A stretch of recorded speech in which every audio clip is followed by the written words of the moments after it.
by both our people and armed forces with the absolute prudence and caution for the interest of the people and the nation. My fellow countrymen, I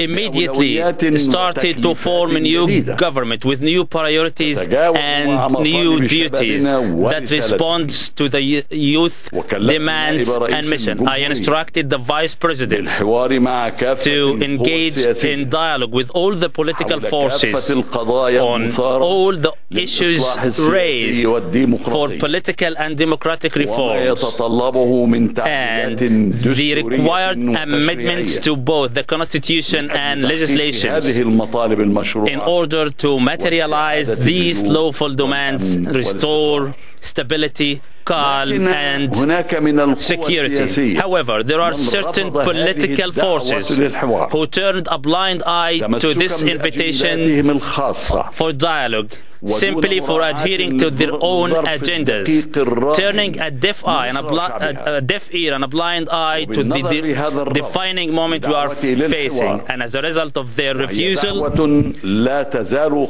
which invitation is still valid, I address you today directly to the people of the nation, farmers, workers, Muslims and Christians, elderly and youth, each and every Egyptian man and woman in the countryside and in the cities and across the nation.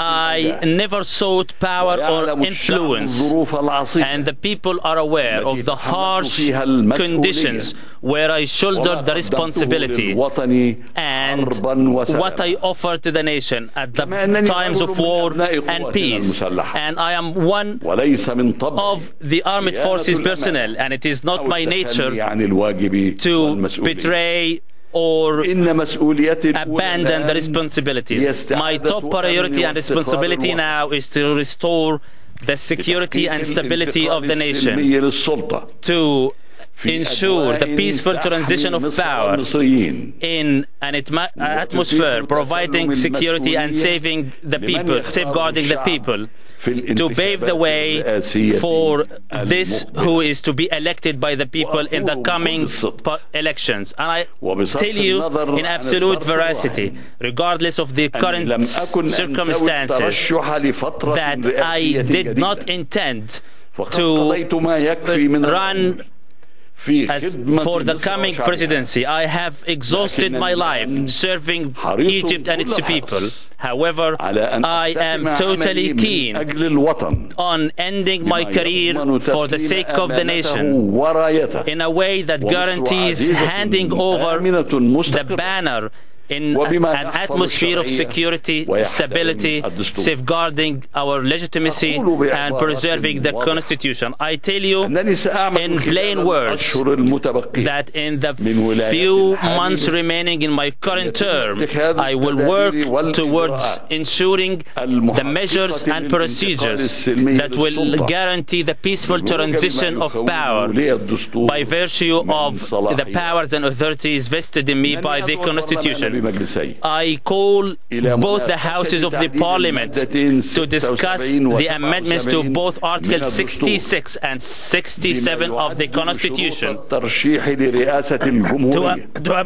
to amend the requirements and qualifications for candidacy to the President and the term of the Presidency, and to enable the current Parliament of both the Houses to debate on these amendments and the related amendments to legislations, laws and acts complementing the Constitution to ensure the participation of all political forces in these debates. I call on the Parliament to abide by the judgments handed down by the courts on the objections filed against the recent parliamentary elections, and I will continue to follow on the work of the coming government on the duties and instructions given to them in a manner that ensures the interest of the people, so that its performance will reflect and respond to the people's aspirations, materializing the political, social and economical reforms, providing job opportunities, fighting poverty and ensuring social justice.